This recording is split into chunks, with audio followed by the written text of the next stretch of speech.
5 minutos con la Divina Comedia.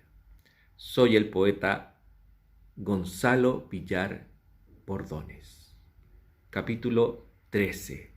El lugar en que gimen los tiranos.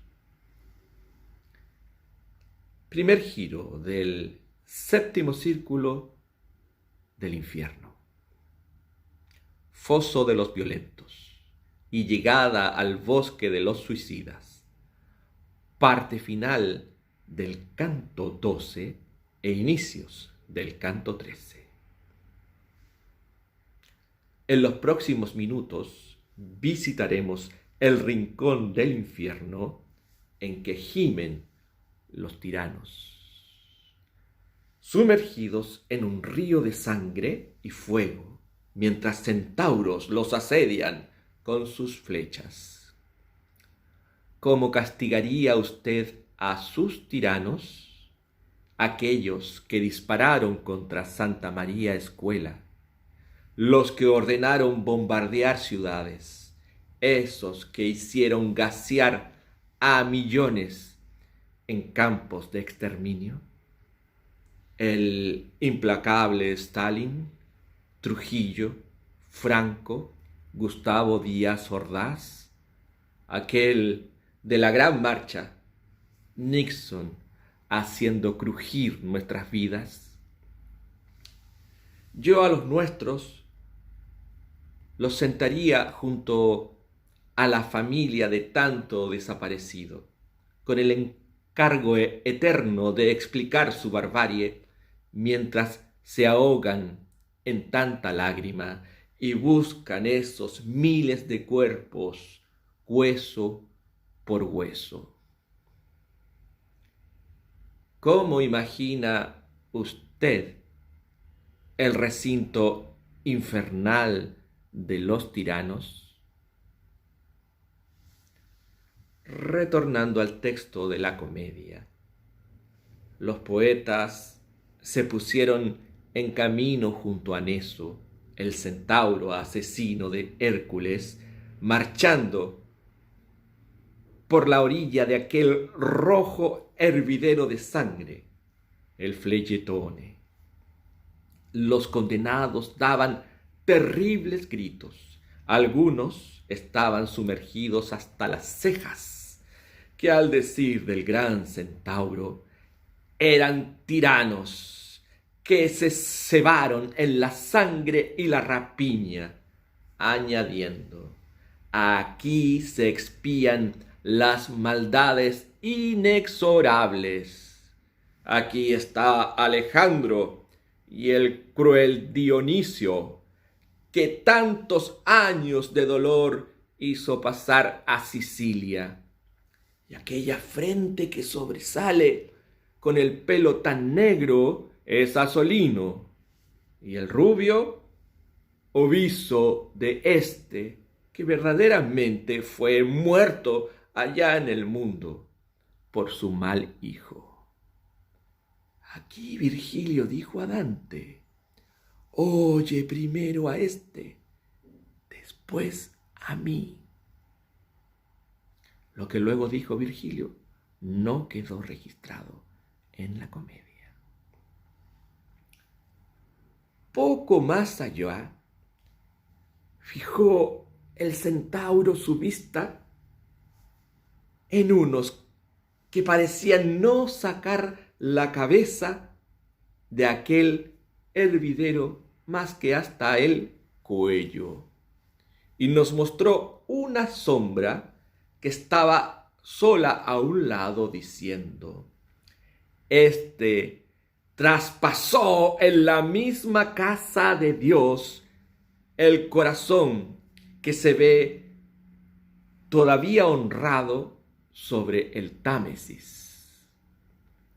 Luego Dante nos relata que vio a otros que tenían fuera del río la cabeza y además todo el pecho.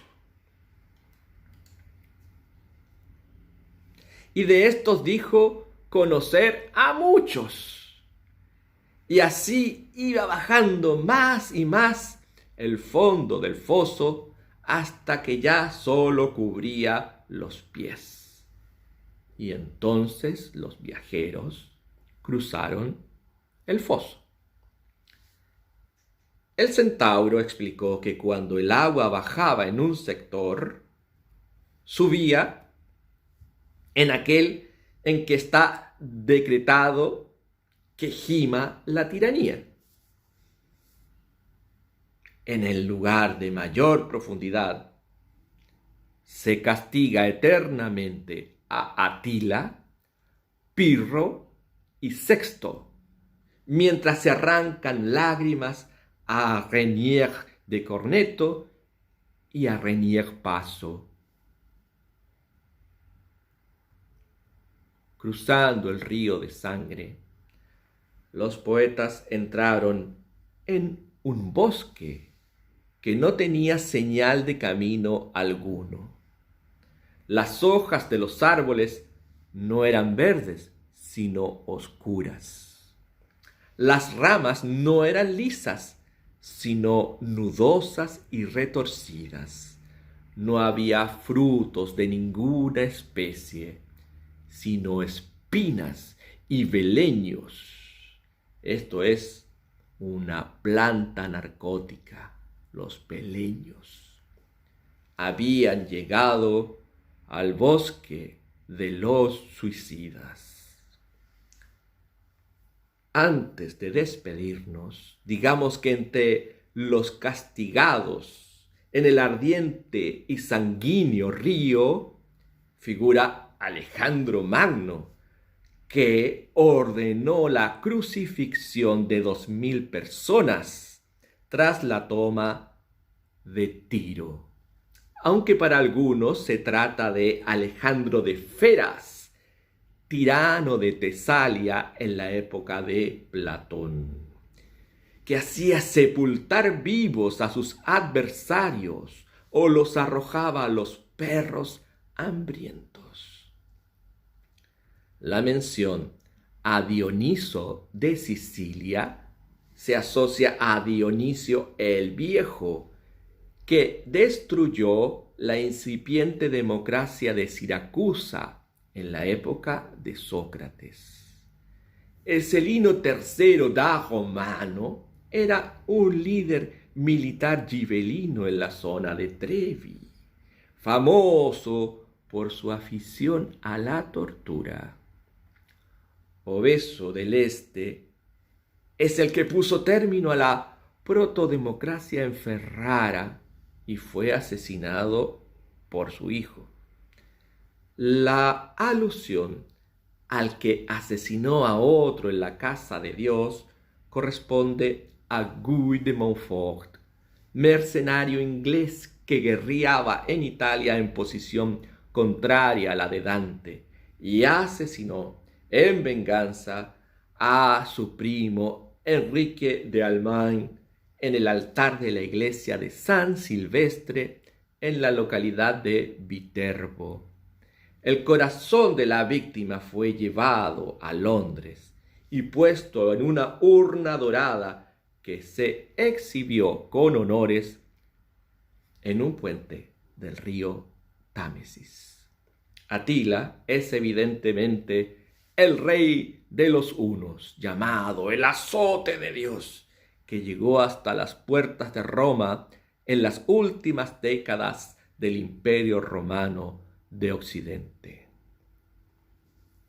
La alusión a Pirro se entiende hecha al hijo mítico de Aquiles, Pirro Neoptolomeo. La referencia a Sexto corresponde a uno de los hijos de Pompeyo, belicoso guerrero en las contiendas civiles que pusieron término a la República Romana. Renier de Corneto y Renier Paso fueron famosos bandoleros contemporáneos de Dante. En el próximo capítulo continuaremos explorando el bosque de los suicidas en el segundo giro del séptimo círculo del infierno.